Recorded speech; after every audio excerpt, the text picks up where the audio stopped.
as your principal ma'am said that each one of your leader, it's time for you to prove now. So take the chart paper and write a name of your team which reflects your cause, which reflects.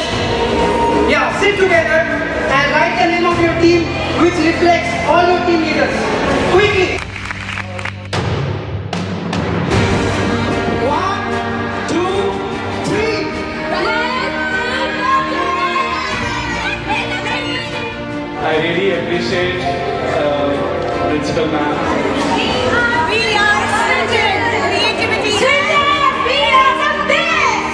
The lady in red. So what is your graduating? One. Anuprit ma'am. So School for All, we support schools at 3 levels: people level, process level and technology level. And finally, the name of my team was Radiant. But we all worked together so enthusiastically and emerged as a great group. My team name is Srijan. Creativity and interest.